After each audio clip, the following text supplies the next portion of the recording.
parents, on s'appelle orphelin. Quand on perd son épouse, alors on s'appelle veuf. Quand on perd sa jeunesse, bien entendu, c'est vieux que l'on devient. Quand on perd son gamin, il n'y a pas de mots, il n'y a pas de nom pour décrire le père. Celui qui porte son garçon au cimetière. Jamais un seul poète, un seul pasteur, jamais un seul auteur n'a eu assez de lettres pour tant de douleur. Quand on perd la raison, bien sûr on s'appelle fou. Et puis on s'appelle pauvre à perdre trop de sous. Quand on perd la mémoire, tout de suite on est qualifié d'amnésique. Mais il y a des choses qu'aucun mot n'explique. On aura beau fouiller les plus vieux dictionnaires, posséder le plus vaste des vocabulaires, décortiquer Baudelaire jusque sous terre, jusqu'à son dernier vers. Il n'y a pas de mots, pas de manière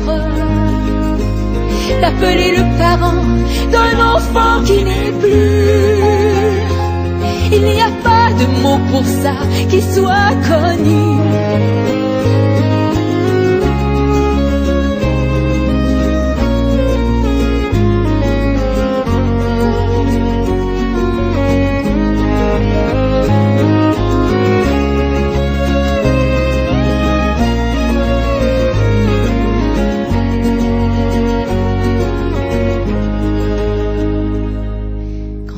Ses parents, on s'appelle orphelin.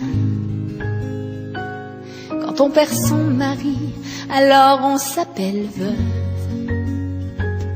Quand on perd son petit, c'est évident, il n'y a pas de mots.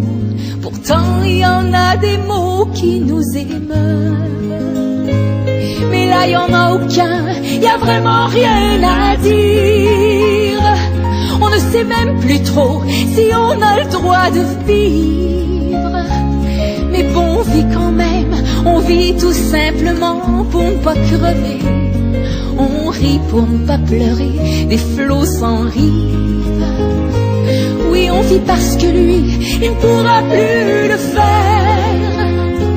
On vit parce qu'on se dit que sans doute, il en serait fier. Quand on sauve un enfant, on s'appelle héros. Mais quand on en perd un, y a pas de mots.